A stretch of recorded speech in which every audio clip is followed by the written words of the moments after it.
As you were saying, Daniel. No, well, I was just saying on this idea, I think we like that we've gone over the tipping point where now it is undeniable that decentralized media, decentralized information sources are eclipsing traditional sources of institutions because of the US presidential election. Like, regardless of what one thinks of the outcome or different things like that, what you're seeing on all of the news stations is just like oh my gosh, the decentralized media, the podcast, zeitgeist, all of these different things has way more of an influence than CNN, Fox News, all of these different things. And because the pollsters and experts and the mainstream media were so wrong, as in not even close wrong, that is changing attention to really the space. And you're at the tipping point now where like what's going to happen, because again, with the Kamala Harris campaign, you had one point, you had over $1 billion that seemingly did nothing, right? And Right. people with money are going to notice that because you can never buy social imagination. All you can do is invest in and magnify social imagination. And if the mainstream media is not tapping into or influencing social media in an effective social imagination in an effective way, money's going to stop going in that direction. Money is absolutely going to be going in the direction of these kind of spaces. Now, again, I think we also are going to get into nuances between dialogo spaces, podcast spaces. I spoke with Jacob Kashir on how podcast is not the same as what we do here at Voicecraft, but it's a step in that direction. And actually, I think podcasts leads you toward then participating in podcasts. That's kind of a different step too. And there is a difference between dialogos. Also, podcast is still using this new media technology paradigm for content creation. If we're speaking liminal web or dialogos, the focus is actually not content creation, but community building and the unfolding of a discussion. It's simply that you have to create content for people to find you and to participate. And you have to create content for people who miss the conversation to get up to tune. The content in the dialogo space is a signal more than it is content, right? But you have to create content to create signals. And also to kind of keep up with the dialogue. You overcome with Jockin and I, we talk a lot about the introduction problem. And we talk about how this is all one giant social coordination mechanism. The money will now come because basically, let's put it this way, people with money have no choice. Like, this is influencing things. So now they may try to suppress it. You're going to see effort to suppress. You're going to see censorship, but that has already failed for like the last, I don't know, 8 years. And even when you get into all of the big political and global disasters that have occurred over the last decade, well, those have failed, you could argue, because even if they work, like, obviously COVID's a great example. I mean, now it's becoming more and more mainstream it's okay to critique it, right? You're not being censored, right? The internet has an ability of memory that can kind of outlast censorship.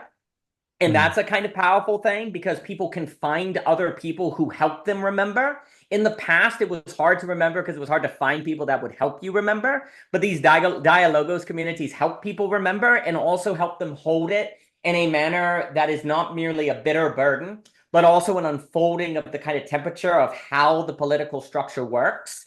And so the censorship, like mainstream trying to control or capture things like Deleuze talks about, is increasingly ineffective. And for all the problems there is with money, people with money still don't like to waste it. And if it becomes increasingly undeniable that these institutional, mainstream, et cetera, so forth, is not working, and also it's just simply ineffective and they don't get a good multiplier, they don't get a good return on their money. Maybe they get a 10% return, but they much rather get an 80% return in a decentralized space, right? And hosting dialogues that are actually influencing people. So that's what you're going to see. We've kind of hit a kind of tipping point, a major, major tipping point where I'm not saying that it's going to be tomorrow that everything changes, but you see it's now because I guess, and then I'll give it to you. I mean, the last thing I was saying is when you get new markets are different than new products. New markets like the Dialogo space, it's a change in social imagination that comes first and then investment. Because until the social imagination changes or is forced to change because of like a result of this election or some black swan event, well, then people can't imagine investing in it. But when then it's undeniable that it's influential, people with money are like, well, now we have to invest in it. Now we have to imagine it, even if we didn't want to. because it's having a massive, massive impact. And so then the money will change. People will become willing. You're going to have people now open to this decentralized space who were not open to it before because of that election and Yeah. because of the stats. And so that's the beginning of a fairly significant paradigmatic shift. Yeah. Yeah. Yeah. I think that's powerful. I was listening to Dominic Cummings, who is a sort of ex English think tank government advisor, sense maker inside Whitehall in the UK. He was part of Boris Johnson's government and I think perhaps one or two other efforts. He's a very interesting commentator. He's got some interesting signal to pay attention to, and he was making a similar case just in terms of his own reflections on just how much recent interviews he'd done on, let's say, in the podcast space were returning signal to him in ways that he was surprised about. It will be curious to see how the quest for attention that so many members of parliament and politicians seem to prioritize over real sense making or even the um, utilization of power.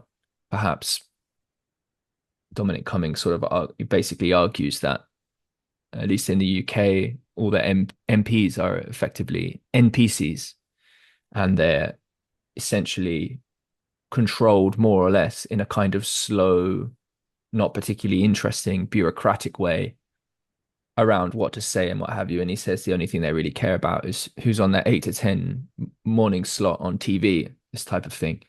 Be interesting to see how some of the attentionalist dynamics play out in relation to power in these types of contexts.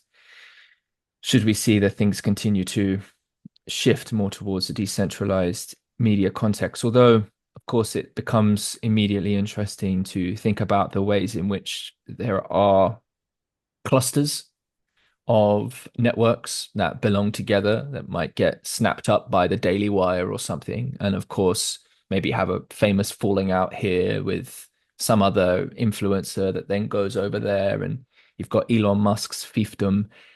It's, it's not clear to me the ways in which just how decentralized things will be, or if in fact you will end up finding a sort of non-overlapping zones of truth in quotation marks, and so little fiefdoms of the kinds of intermediating moderation which could in its own way be a repetition of the kind of constricting dynamics we'd associate with present contexts of centralization. There's obviously, but the general point that there's a tipping point, and we'll see how the basins of attraction, you know, gather themselves together, and in what ways can we participate in the influence of those, and all of that's very interesting. Just before earlier this morning, let me add one more thing in, and then we'll pass it over to you because I'm curious for you to include this in your thinking and response. A session we had this morning with Eric Harris Brown, who's a co-founder of Holochain and the creator of something called The Weave, which is something like sort of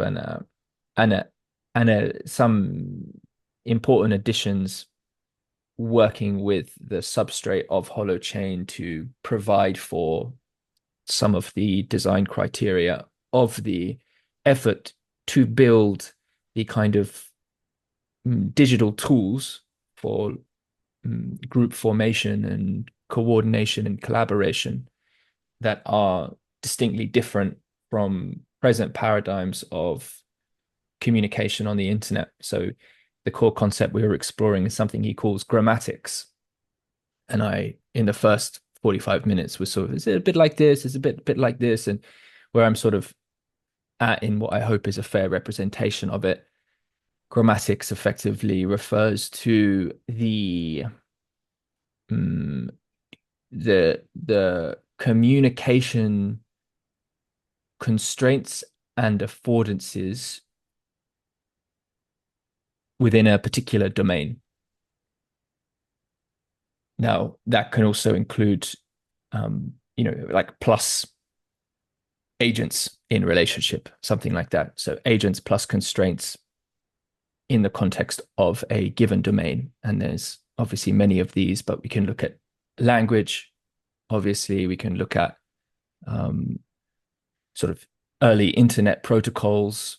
Uh, we can look at the kind of communication that's afforded in social media through broadcast mechanisms where there's nevertheless a point of intermediation that in this case X or Facebook or whatever the container is putting forward as the rules of engagement. We can censor this type of thing now. But all the other various ways we sort of use things to collaborate with online chat and social forums and all these types of things. And they're kind of building a toolkit that can more or less support a kind of uh, decentralized kind of autonomy for groups to determine their own rules of engagement and bypass the mediator of a centralized context. And so it's in a sense kind of like exploring at the technological level what could support and maybe substantiate and enable some of the group formation that we might associate in this exploration space of whether liminal web or what have you. And so there's obviously much more to this sort of conversation, but I do think there's other ways to sort of get at what grammatics is pointing to. You can think about maybe meta mediums in terms of their relationship to influencing change over the course of big history. Um, grammatics is perhaps slightly broader, such that sort of a meta medium shift could be understood through the lens of grammatics, but so also you can recognize the kind of signaling available to within cells in the body, between cells in an organ, and how and at different levels of sort of holonic activity. And so questions he's sort of asking and the philosophy sort of informing this is that big changes, like changes occur based on changes in grammatic capacity. And so in exploring what it means to really participate in conversation and communication and dialogos and all these types of things, we're in effect involved in enriching and recovering and perhaps extending the grammatic capacity of conversation, interaction among human beings.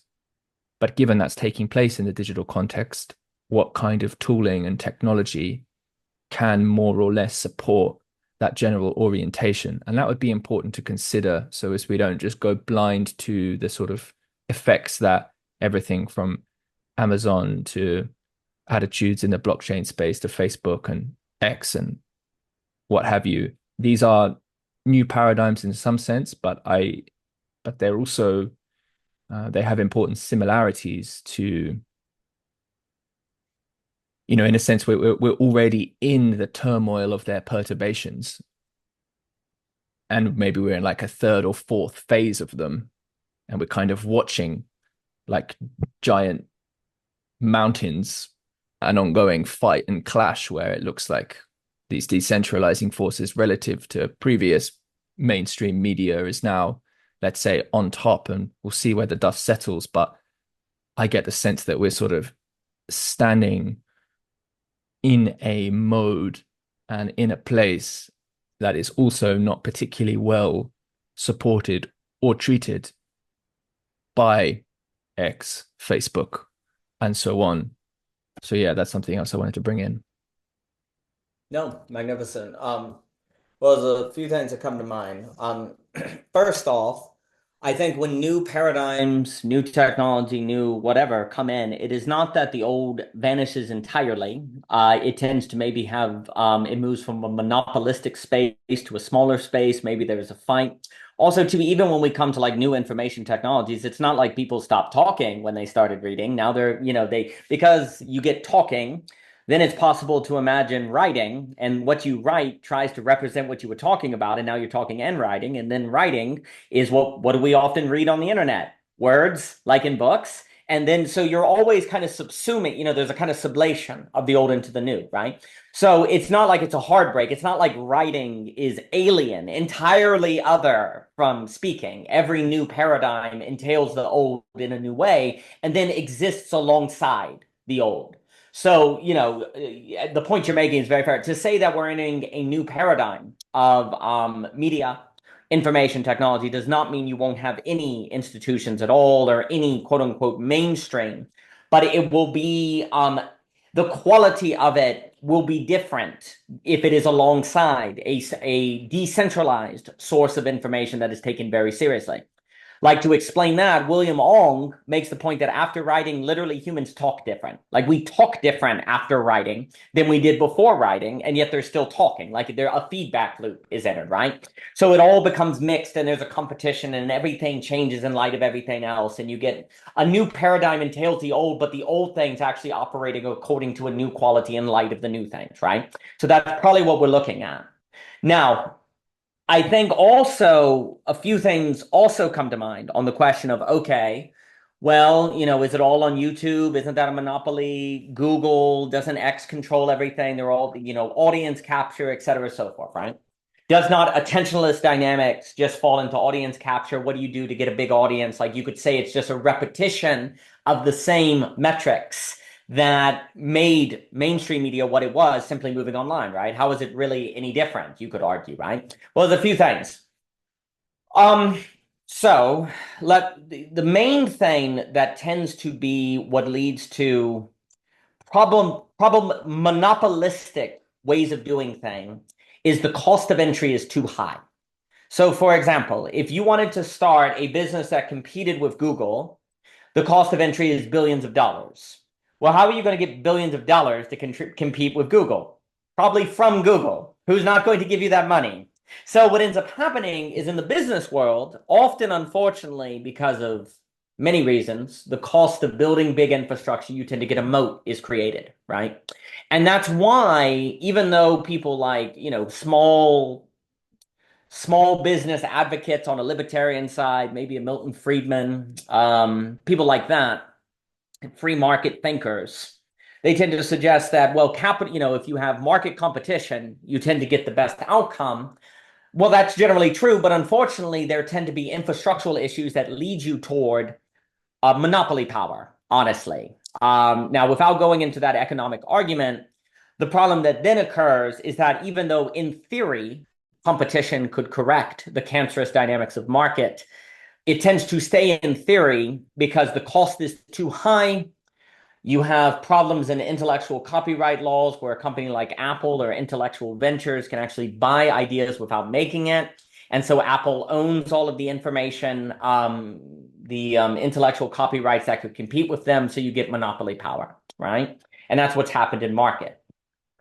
It should also be noted that Lepwood Coe makes the fascinating point in The Breakdown of Nations, which I do think is a very good book, where he says very often we argue the problem is between left and right when we really need to talk about big and small.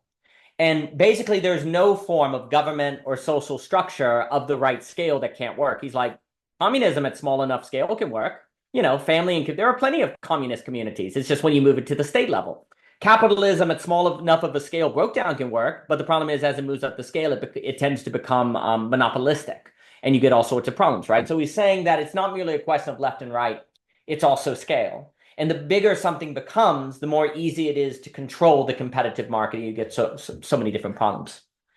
One of the things, though, that I think is very interesting about the online space that may actually help it avoid the dynamics we see happening in market is that the costs are quite low. Also, the ease of access of, say, let's say you're watching Joe Rogan, you're like, this guy's not letting Zelensky talk in Ukraine. I don't like him anymore. It's pretty easy to find something else, right? In fact, you yourself could start something with low costs and have your own conversations, right? The ability to bring in competition has a much lower cost than it does on the capital markets that help. You're never ever going to avoid the risks of say audience capture. Let's talk about audience capture. That's always going to be there. But if you can maintain competitive dynamics and more importantly, maintain cost of entry low, then as people sense, say, a thinker or a podcast or whatever is audience captured, and they no longer feel like it's genuine, it becomes much easier to then move to another alternative or to go somewhere else, right? What happened on mainstream media is Fox News was audience captured, MSNBC was audience captured, CNN was audience captured. Well, once those main ones in America was captured, the cost of somehow creating a new news alternative was far too high, and it was impossible to move beyond that audience capture, right? Online, not so much. It is much easier to actually, when someone falls into audience capture, find an alternative or to create an alternative. And then if people recognize audience capture and don't like it, that means there's a demand. And that means there's an opportunity for anyone who would step in and offer an alternative that is not audience captured, right? Now, in addition to this important element of decentralization, something that's actually an asset that has always seemed like not an asset is the fact that most people who are, say, content creators, Journey, you're beautiful, actually do tend to have multiple platforms. You have a Facebook, you have a YouTube, you have a Twitter, you have a Substack, you have an Instagram. Well, that's so onerous and terrible, right? Gosh darn it, nobody likes running all those different platforms. Well, actually, it can be an asset because if, say, YouTube becomes really screwy and they start raising costs, well, Substack has an opportunity to say, hey, we can offer a video platform that actually integrates with other things and actually brings down cost. Oh, and we'll have low fees. And then Twitter says, screw Substack, we're going to offer things, right? And the fact that you actually are on all 5 platforms, although it's onerous, means you're getting decentralization and diversification, which you see when you're dealing with the TV. Even though you have multiple channels, they're basically all having to, well, pay similar, well, certainly with the FCC, satellites, DirecTV, similar broadcast channels, right? And it's really hard to imagine what could the channel of Fox News offer in dynamics that CNN couldn't. They're a channel. They're very linear in their function, right? But Substack, video, audio, writing, many different things. YouTube can offer things. They all can add multifunctionality to compete with one another. And if there's a huge demand for free speech and not audience capture, then each one of those platforms competing with one another on the same infrastructure of the internet then can help its decentralization plus diversification, which then creates a attentionless market competition. It's kind of like Leopard Code for media technology, not just government structure. It's the breakdown of media, not merely the breakdown of nation. And what Leopard Code means by breakdown is like breaking it from a mass power to make it more functional, right? Well, what I would argue is decentralization, in order to stay decentralized, actually needs diversification within decentralization. Because decentralization could actually just turn into a bunch of isolated centralizations, right? Unless you have diversification within each decentralized unit, right? Where you have an ease of competition within the decentralized structure. And that's where, when you have online all of these different platforms, which in one way is quite onerous and tedious to have to keep up with all of these different things, or actually in another way becomes an asset to help you avoid, say, audience capture, or the dynamics that that centralized media has fallen into. And in addition to all of that, there is the opportunity when you're talking about grammatics in the medium and the meta medium and these different things. What I hear you saying there, and correct me if I'm wrong, is teaching people how to consume or teaching people what they're consuming, like increasing their vocabulary of the kinds of conversations, of the kinds of horizons according to which they can operate, not just having them fall into the same kind of social imagination. Now, correct me if I'm wrong on that. That as even a possibility of content is something that's afforded by this space that is not afforded by the TV, that is not afforded by the radio. And if it is here, and also you have a whole lot of people that feel like they've been manipulated for a very long time, and also who feels like their attention is being manipulated, their very psychological state. That means in the collective, there is an increasing awareness of that kind of lesson, that kind of work being important, right? They may not be able to fully articulate it as such, but there's at least an inkling that something like that matters, right? Well, there you go. Maybe it's further down the path, but if you've at least hit the main tipping point, and the main tipping point that begins everything is when people go, decentralized media is actually really important. And it's certainly as important as mainstream media, and maybe more important. That's the beginning. Because once you get that crack, well, then people start to look. And then more people, more point, you break the platform. And sure, maybe it's 10 years in the future that they're at the place where they're ready to do meta media or thinking according to new grammatics. But now they're on that slope, though. Now they've begun that movement. And then it's just the faithful presence of keeping it and maintaining it. The last thing I'll also just note is the reason why business competition tends to be monopolized is because of actually the tax system. A lot of people are scared to death to start businesses. A lot of people don't understand, like, how do I get an accountant? And what if I break the law? And I don't even know the zoning law. And there's a massive tax and legal barrier to starting enterprises that has also destroyed market competitions that would help break up audience capture, that would offer alternatives to media. So you have a capital barrier, you have a legal barrier, you have a complexity barrier, you have a tax barrier that has contributed and very vividly in media to inefficiencies. All of those are basically gone when you start moving to the decentralized world.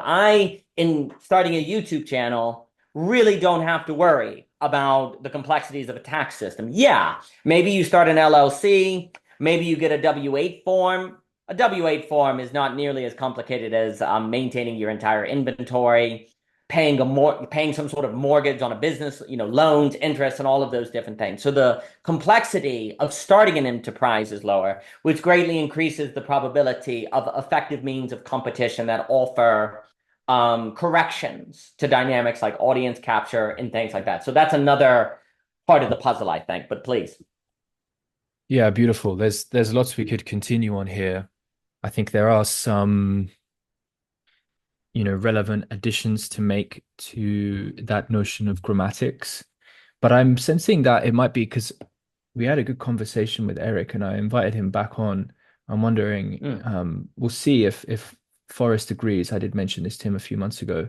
But as I'm thinking now, it'd be kind of interesting to invite yourself, Forrest, and Eric into a conversation kind of about this, but maybe with a little bit more of a focus on where grammatics and design and technology and these kinds of constraints that we're also mentioning here. I mean, obviously that we discussed in the context of the value and civilization dialogues, but when you're mentioning capital, tax, complexity, these types of constraints, putting those into relation with tipping points and the difference that makes a difference. And I'd say like the kind of the quality of participation, which you might mean by that kind of faithful presence, which is in a sense sort of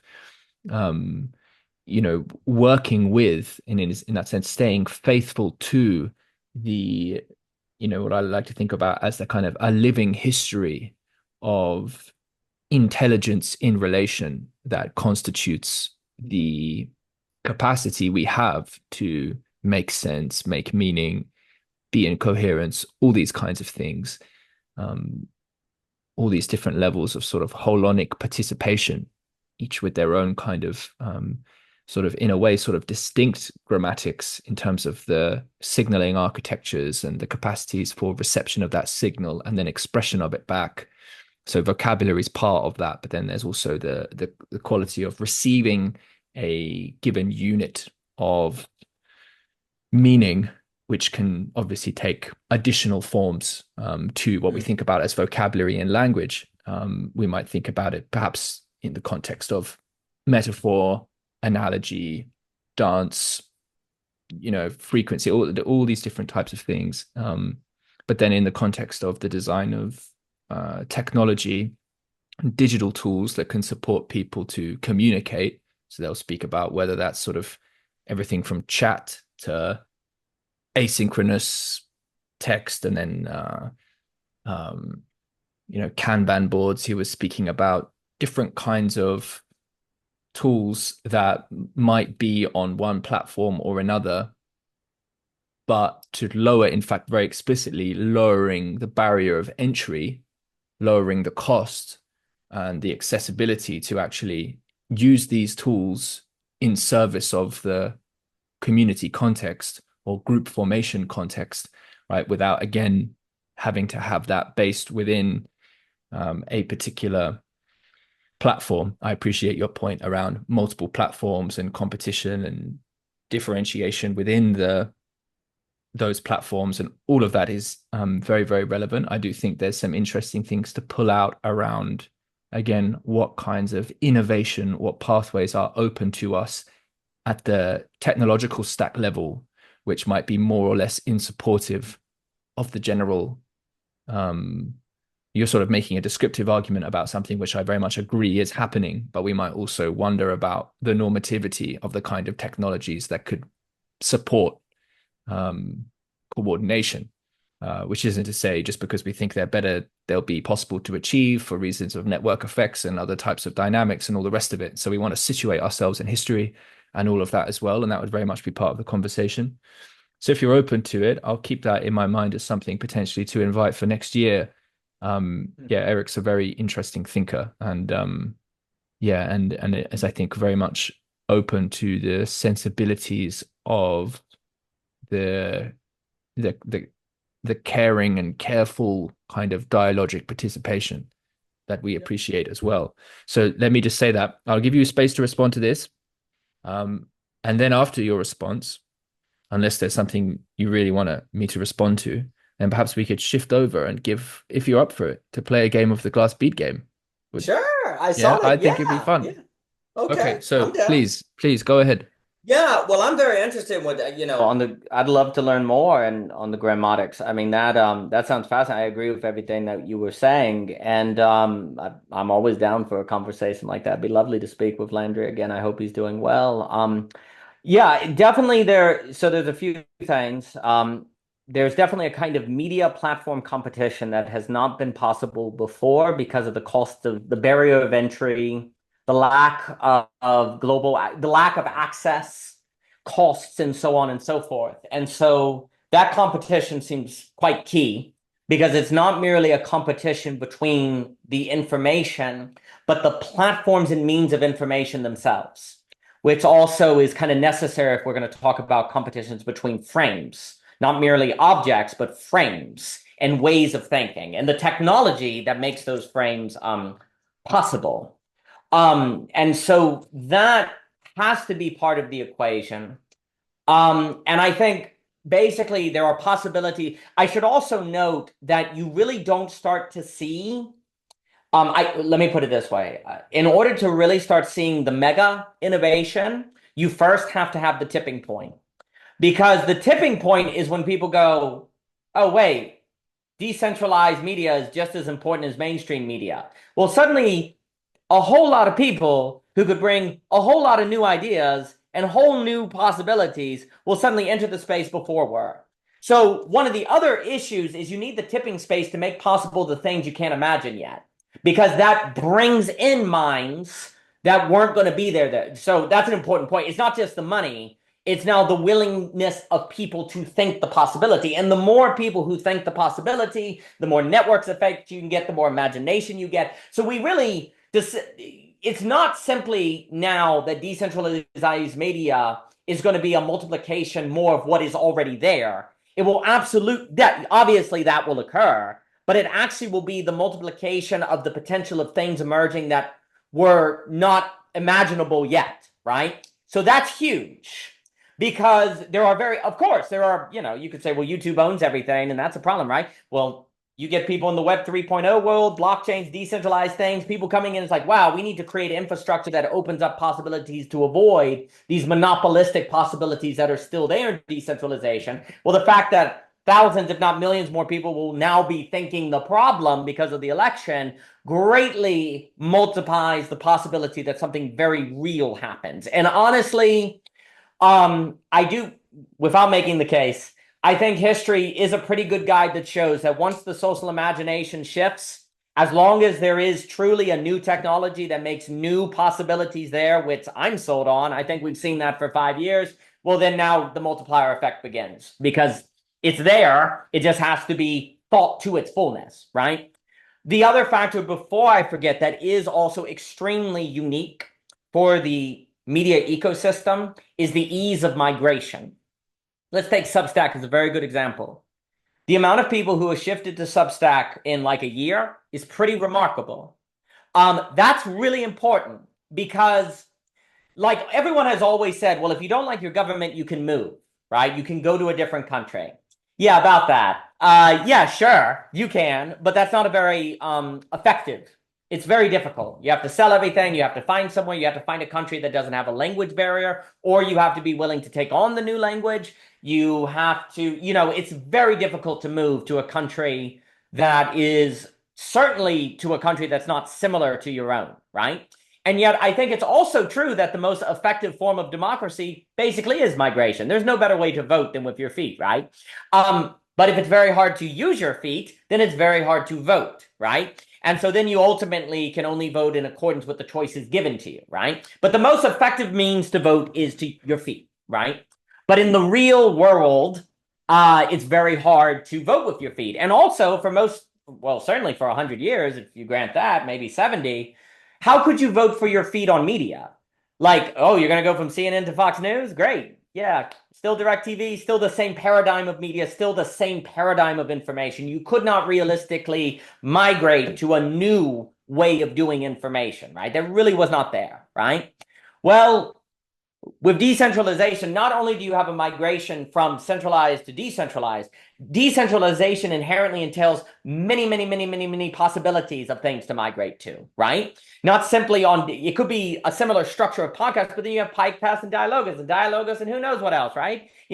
So the ease of migration in the decentralized area also creates incentives for people to not fall into previous monopolistic structures or audience captures or economic incentives because it's so easy for people to leave. They get pissed off at Twitter, they go to Blue Sky. You can say, well, now it's just kind of a hive mind group thing. It doesn't matter. The point is the ease of it. How many people went from Medium to Substack just like that, right? That is also another dynamic that I have a lot of hope in because for most of history, the vote of migration has been one that has been available to a relatively limited number of people. It has always been a minority of people in the global population who has really realistically been able to exercise the vote of migration or who used migration not out of desperation. A lot of immigration has been desperation because your government is completely falling apart. It's not really been a free market choice, if you grant me that, right? It's not like you're like, my government's good, but this one is better, therefore I'm going to go over it. Usually now, unfortunately, often now, it's my government is utterly terrible, and I'll die if I stay here. That tends to actually lower the effectiveness of the signal of migration because it's a desperate thing, right? A strong signal of migration is when people are not in a place of desperation, right? So people like leaving Twitter, for example, they're not desperate. They're not going to die if they stay on Twitter. They're leaving because they don't like the quality, right? That tends to be a much more corporately consequential signal. So another way to put this, if people are coming to your country because they're desperate, you don't need to change your government. Because they're desperate, your government is already better, right? But if they're leaving Twitter to Blue Sky, then you may change Twitter, right? Because the reason they're leaving is you, right? So you see what I'm saying? So the power of the vote of migration to be an effective signal of reform skyrockets when it's out of a place of, well, I just feel like Twitter's been corrupted. Well, I just feel like Medium's not effective. Well, I feel like Google has been captured by corporate interest or something, right? That effective vote of migration is afforded on the online space and the decentralized space in ways that it's not elsewhere. So that's another factor in this that's powerful, I think. Yes. Absolutely. Yeah, absolutely agree. It's beginning to sort of think through the ways in which some of the remains of the concrete power of state monopoly on violence, as well as, of course, taxation, supply of money, all of this sort of thing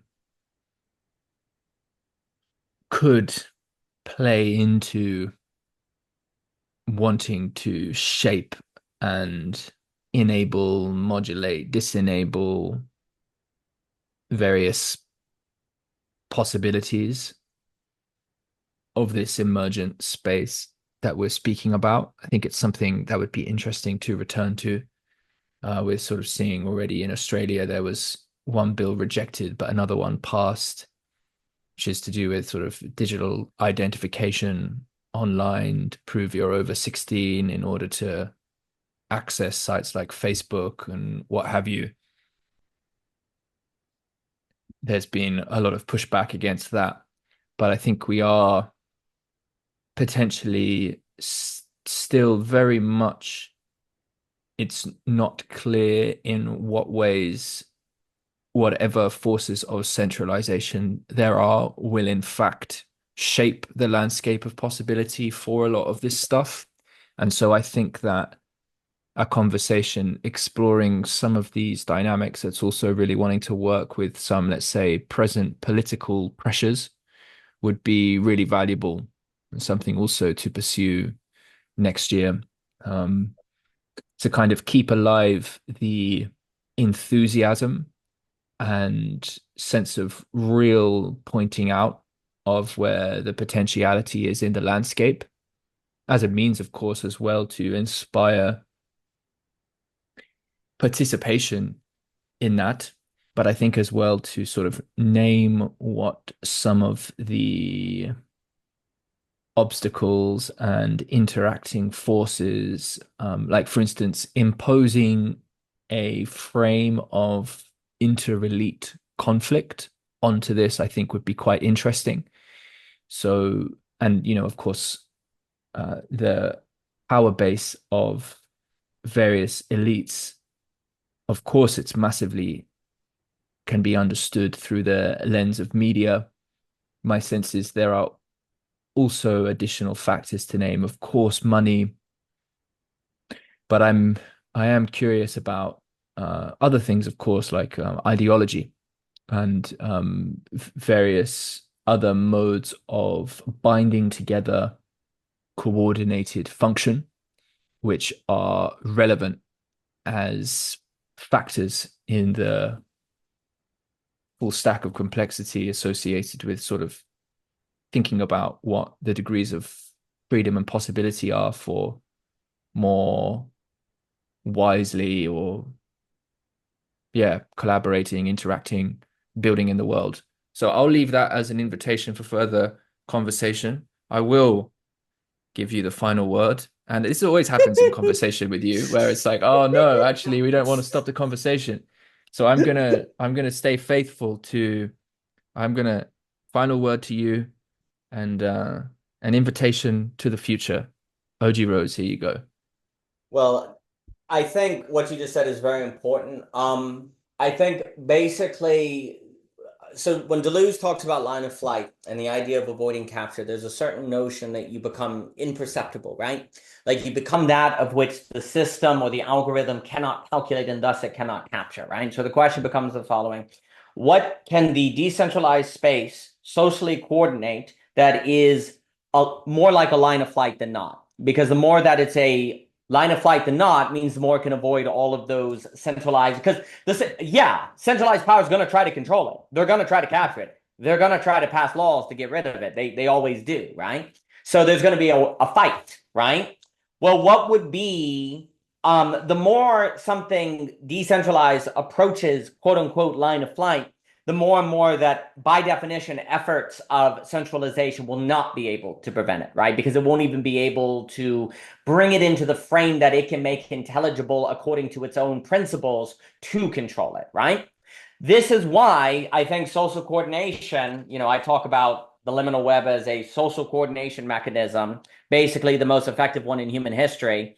Now that case has to be made and belong again too. But if you grant me that, that's why the coordination of real life events, the coordination of, say, going somewhere and seeing sacred spaces, the learning how to go into the emotional space of your interior life with people at Voicecraft, the studying of really difficult texts like Hegel, the doing really hard things that really that the things that are difficult to do and also that have you work on yourself or that kind of demand something of you, like putting yourself in a place of relationship or consistency or constancy, those are going to be the things that basically actually are incentivized by the decentralized space in its very desire to be genuine to itself.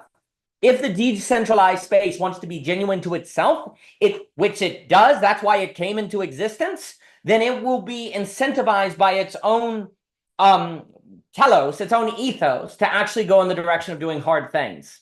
Because it is the hard things that are more of a line of flight that cannot be captured, like studying Hegel, like voicecraft, like coordinating live events or traveling or going to sacred spaces, like commitments and consistency, like doing spiritual work. Like those things can't be captured because they're hard, because they are quality. Like what is the central power going to do to capture your desire to read Hegel? What are they going to do? Like you either do it or don't. They tried it in the university system and people lost faith in it, right? Your desire to go into your spiritual depths, you can't cheat that. You either do. That's like saying, is the central power going to take over and capture falling in love or an experience of beauty? There are certain experiences that can never be captured because they're the most human and they are only experienced or not at all. And that is going to be what and then I'll stop, the very incentive of the decentralized space to be true to its own telos, to its own spirit, will push it in the direction of doing hard things, which is precisely what the human needs in order to be human. And that, I think, moves it out of more so into a line of flight that can avoid capture. Yes, beautifully said. Beautifully said, Daniel.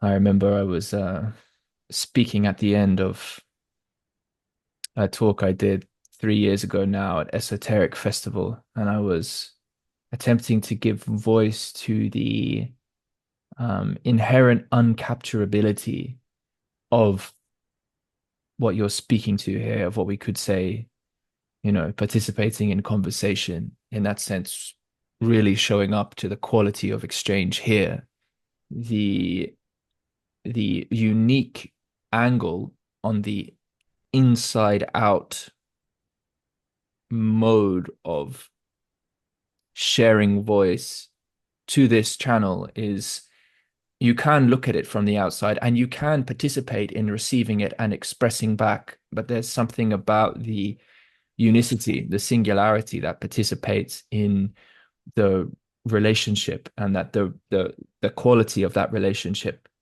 is it just it's has a tremendous resilience to it.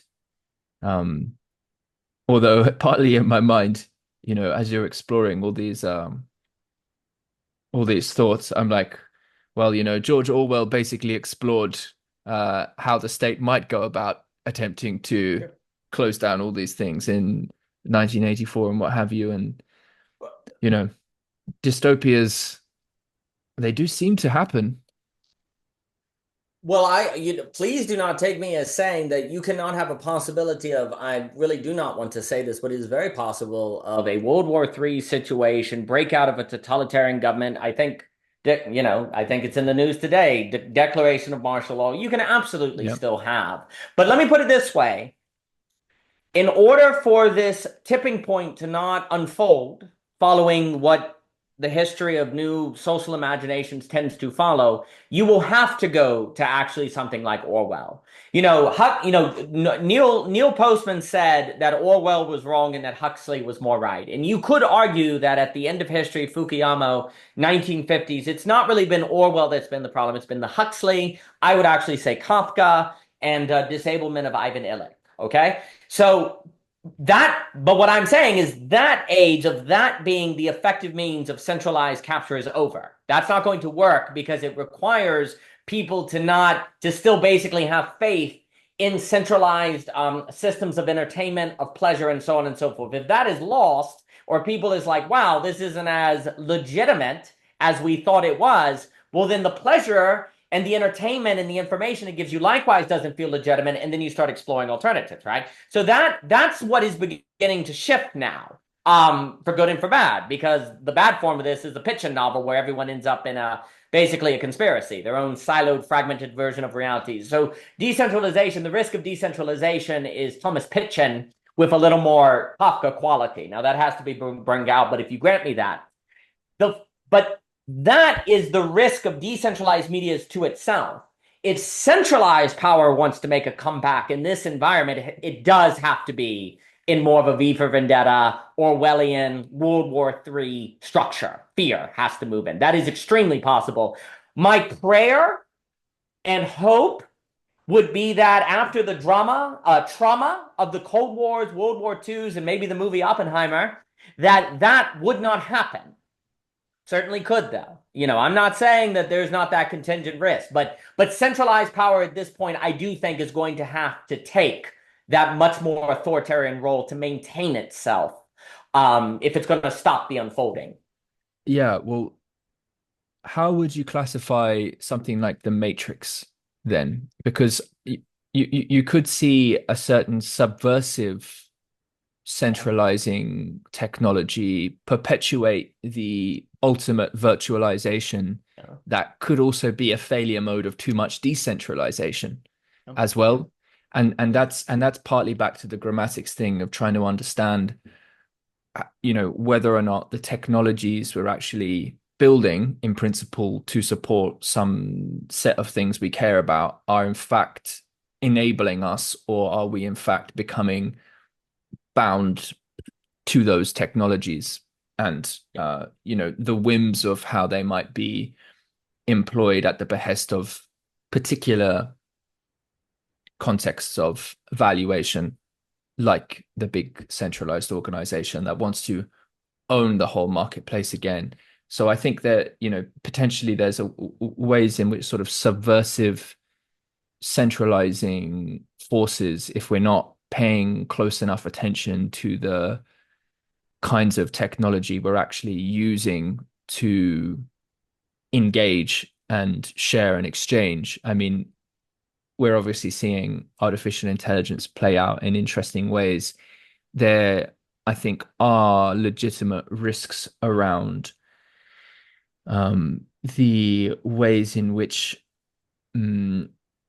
certain levels of conversation and communication can be gamed with obviously exponentializing what the Turing test type stuff in the context of digital avatars and the parasitization of learning how to participate in relationship could be a kind of subversive, whether unconscious or conscious, doesn't really matter, but nevertheless subversive move of that which is still could be understood through some centralized block of power, whether state or market, in order to basically eat away at the kind of skillfulness of human relating required to engage in the kind of relationality we might be speaking about here. So that's also somewhere else in the risk space that I would add into the mix. I'm curious if you would welcome that also into the mix, or if you'd sort of categorize it differently.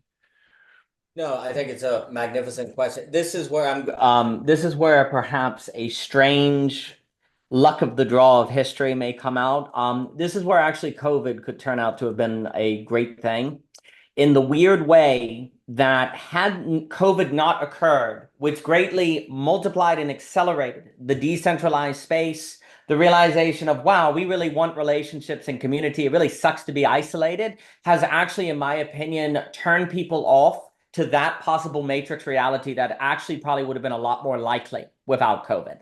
There's some lovely books on the history of plagues in history that show that plagues have actually been really paradigmatic shifts in how people thought about social life. Also, it's been a main force of centralization because a plague happens. So people are like, yeah, individual liberty sucks. Let the government tell us what to do so we don't die. Interesting enough, the particular plague of COVID, because the centralization was online and people could see, and a lot of governments lost their legitimacy, actually functioned as an accelerator of decentralization and also an accelerator of people experiencing the necessity and importance of relationships and communication and interaction before the technology was invented to get them in a simulation that would keep them from having that experience. Because now, if it entered, they'd know what they were losing, right? And so COVID actually weirdly has, perhaps as a kind of almost grace in its horror, actually, I think, lowered the probability of the Matrix scenario. Maybe in 100 years it comes back around, but by then it's always, so there's always this weird thing. It is easier, so just to speak very generally, it is very hard to go from good to excellent, but it's easier to go from bad to excellent than good to excellent. Okay, like if you have like in America, for example, it's really hard to get us to use say new fintech, new financial technology, because Americans have credit cards. So we're like, it works. We don't need to go to something that's even better because it works. Whereas in poor nations, they're going straight to fintech. They have like more advanced financial technology than the United States of America because they had a bad financial system. So they're willing to go to straight to the excellent one. Whereas America, it's more difficult, right? Okay. So by the time we get to the place now where, you have the matrix, people could have a decentralized life that is excellent and magnificent. So the appeal of the good that is found in the matrix is either not going to be as great as this higher human quality that I do think in just knowing it is human brings with it a certain dynamic that is not found in the Matrix. So I think it could be excellent, and therefore the Matrix will not have the appeal. Or if on the flip side, let's say the decentralized is good and the Matrix is excellent, people say it's too much work and I'm having too much of a good time here. So the incentive to go to the Matrix will be a whole lot less if the decentralized structure is good for people and they really enjoy it. So either way, I think COVID, by actually having an acceleration of the decentralized space, would stop the matrix scenario first, because people find the decentralized life, the digital decentralized human life, it's very relational like we're doing here, they find that excellent.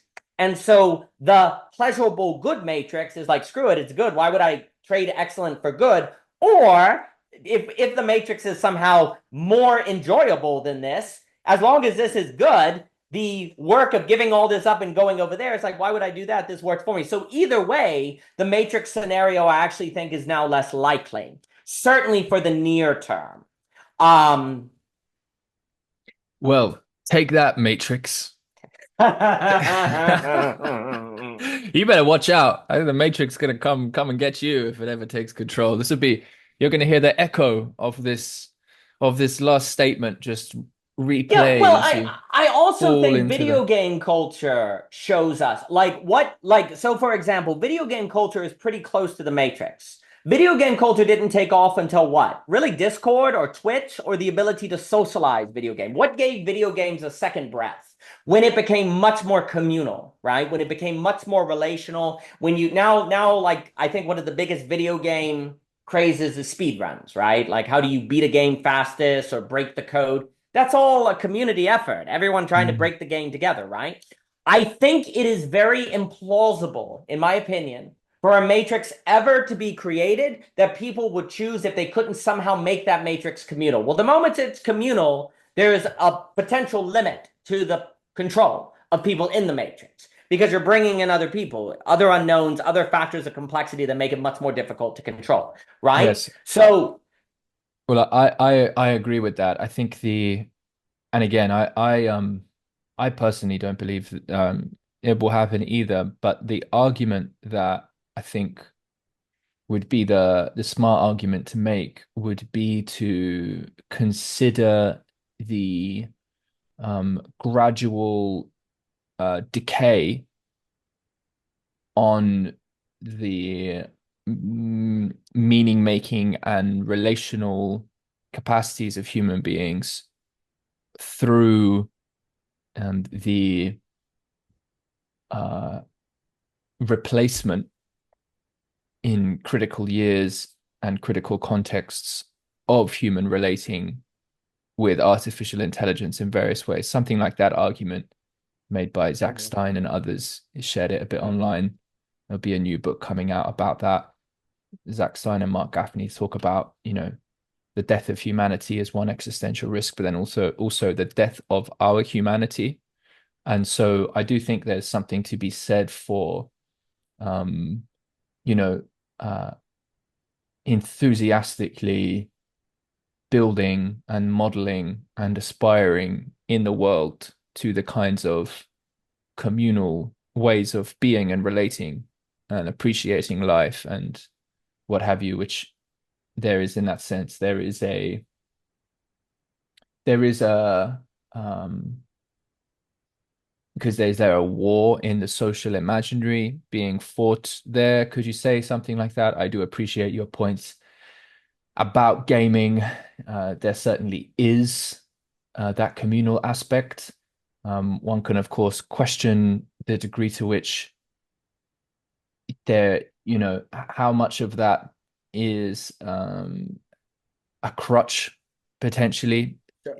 to stepping into more complex, richer, more anti-fragile modes of relating. I'm not saying I'm not painting it with a broadly bad brushstroke, and I do appreciate that you're making a very, I think a very defensible um, argument about the communal and social nature of human beings and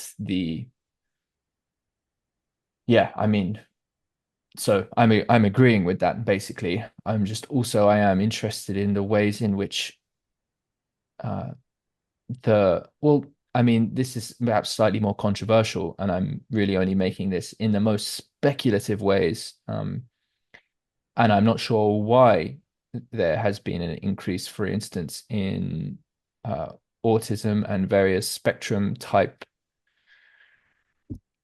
situations where the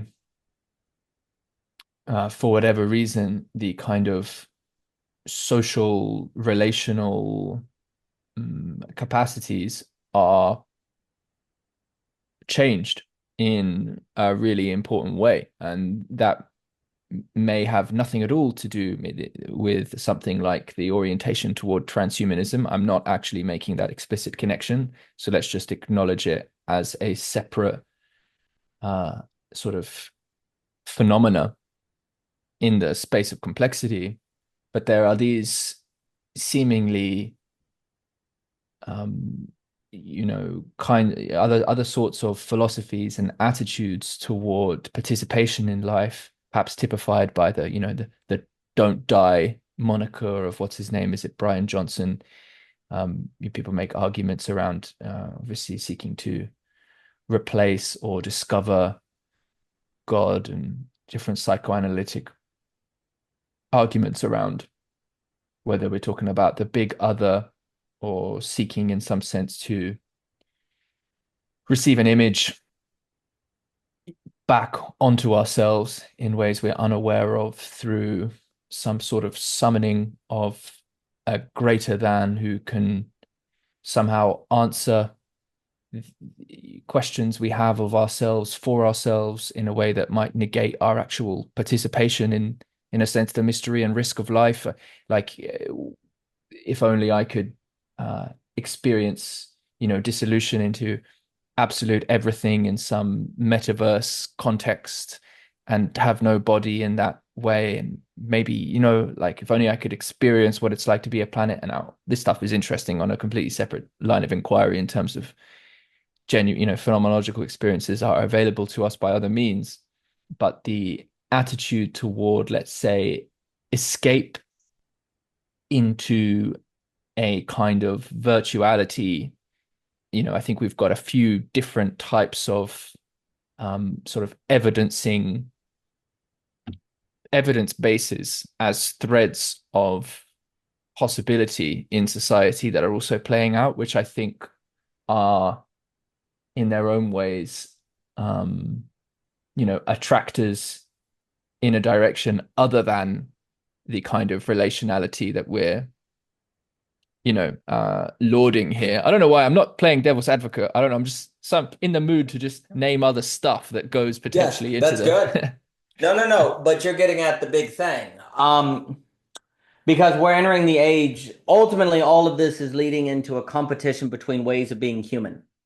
So, the pricing mechanism is fundamentally a system of resource distribution. I'm thinking hike in economics, right? But the other key dimension is that the pricing mechanism makes possible business competition. And competition at a very effective means in business competition, when it is not captured by lobbyists, K Street, or whatever, et cetera, tends to create effectiveness, innovation, and actually help you determine what companies you should invest in, work for, buy from, et cetera, right? So the pricing mechanism makes possible a business competition that otherwise would not be possible, from which can emerge, if not impeded on, which might be idealist, but granted to me now, if you don't mind, gives possibilities to effective technologies and wealth on it at the end of the day that otherwise would not be possible, right?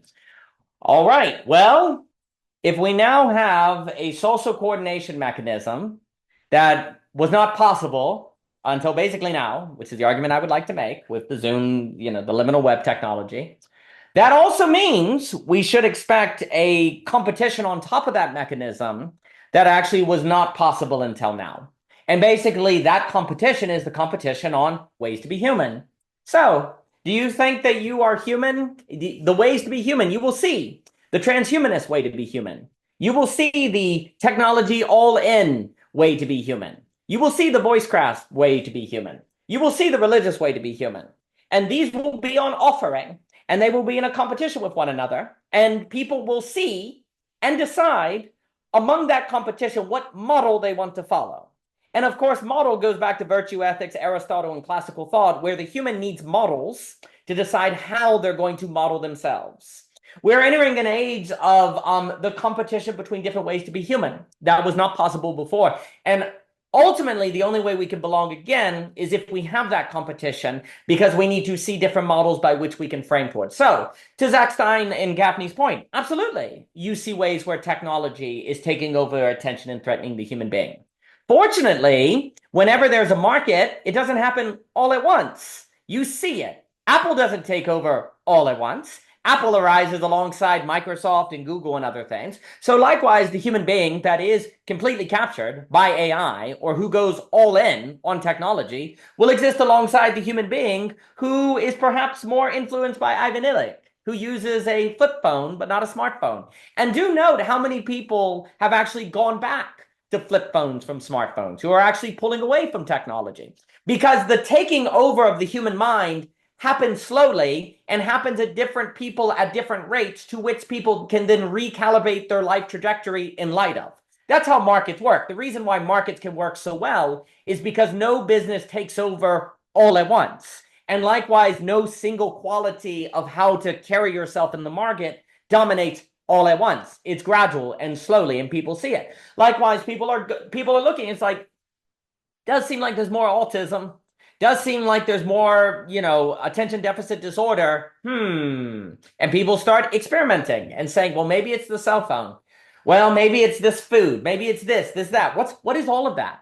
Those are basically different ways of being human, eating this versus not, using this technology versus not, and they're all competing. And here's the key. Because of the video technology of Zoom and YouTube, people can show the models. This is what my life did when I stopped eating this. This is what my life did when I started eating this. This is what my life did when I got a flip phone instead of a smartphone. That's all what? Information. That's all data sets in a way. Those are all things that you can look at. You can say, well, maybe it's all manipulated. Well, frick, it could be manipulated in the laboratory. It could be manipulated from the government. There's always that risk. But the more and more decentralized it is, and the more and more sources of information you have, and the more and more models you've got, the more and more likely it is that you get effective signals. Oh, and critically, you yourself can try that. And if it doesn't work, you can say, maybe that person was manipulated, right? Because you literally can try it and see what the results are, right? So it opens up social and human experimentation on a mass scale that was not possible before. And you can say, well, that sounds like chaos. Well, there's something chaotic whenever there's experimentation. The market is chaotic, right? And yet it works. A flock of birds is chaotic, and yet they tend to follow a form, right? Just because you have chaos doesn't mean you don't have complexity and thus emergent form, right? But in order to do that, you need effective means of social signaling and coordination that allows a competition between different ways of being human that then people can, in their very decentralization, experiment with, not have to put their career at risk. Because here's the other problem. In the current system, you can only try new things and new ideas if you put tenure at risk, if you put your job at risk, if you put your status at risk. There is no realistic social experimentation now. Because if you at a college, Cadell, I think, was talking about this. If you at a college say, well, Mikey at a Theory Underground was mentioning this. If you're a Hume scholar, you're not going to seriously investigate those who are opposing Hume because you could lose your job. Right? It's institutional incentives that make it very difficult to try new thoughts and new ideas. Well, so it goes with different ways of life. And then also, if you just ask, who do you even begin to ask on what foods to try and what technologies to do? You don't even know, but now you could find it. You can look it up. It's all there. So we are now, because of the social coordination mechanism, this opens up the competition of different ways to be human, of which happen at different rates, at different qualities, experimentally, that people can observe. They can meet other people trying it. They can talk with people. They can try it themselves, see if it works or not. They can notice unintentional consequences. And because of that, that puts a limit on how much our humanity can be captured by one way. Right? By one single way, because there are going to be people that go down the transhumanist rabbit hole. There are going to be, so another thing that's going to happen, biogenetics, bioengineering is going to be a very big deal. Okay. So there are going to be people that are genetically altered to have high IQs, maybe already have, right? Okay. So we're going to see a certain amount of people who come into existence genetically altered. And this is what we're going to have to see. Are they made miserable by the knowledge that their life is a product of genetic engineering? Are they actually at the top of the hierarchy? Because sure, they have the highest IQ, but AI is still smarter than they are. So maybe their high IQ actually makes them miserable. Maybe they're made the most beautiful people, but they know that they were genetically made the most beautiful people. So then their beauty actually feels like a curse to them and it doesn't feel real. And so even though someone falls in love with them, maybe they're made miserable because they know that they're actually just manipulated, right? So maybe in bioengineering, there are unintentional psychological and existential things that occur that you couldn't have predicted ahead of time until you did it, right? Maybe not. Maybe you can be bioengineered and then also bioengineered to never learn you were bioengineered and you're in Plato's cave and maybe it works out great. Maybe that only works at the beginning, but then it becomes too impossible to find, then there's legislation that's passed where anyone who's bioengineered has to make it public knowledge. And so it doesn't work. Maybe it would work if you could keep it quiet and not even know yourself that you were bioengineered, but then that's made illegal, on and on and on. That way of being human will be tried. People will see it. We'll see if it works. If it does, then more and more people will do it. And maybe when more and more people do it, then it cancels out the effects and no one wants to do it anymore, right? Maybe the bioengineering is used to treat diseases, but not to make you more handsome or something, right? This is going to occur. The great competition of different ways of being human, which, here's my point. Any one of those that you looked at in isolation would give you a very good reason to think we're doomed. Like bioengineering, if you just look at it, you say, yep, we're screwed. That's going to be the end of the world, right? But what if bioengineering is located in a competition with people who are going in a more transhumanist direction, which is different from bioengineering, other people that are going in a more voicecraft direction, other people are traditional religious, and you put it in the context of that competition, well, then suddenly the doomerism of each one of those in isolation can actually be corrected or not seen as dire because it's in a feedback loop or interrelation with all the others. And every one of those options of being human will have trade-offs. They will have advantages and they will also have disadvantages. And everyone will get to see the advantages and disadvantages. And because of the social coordination mechanism, they will be better able to coordinate themselves in line with the model they want based on what they see. And there we'll go, right? And that, yeah, that's going to bring with it various difficulties of social management and social intelligibility. Those are already here, though, those difficulties, right? The question is, do we have the technology to manage it? Well, now we do. That's going to have to be a decentralized structure to help us organize, right? So the main thing I would say is, what's your point? And then I'll stop. What is going to happen and is happening is a competition between ways of being human.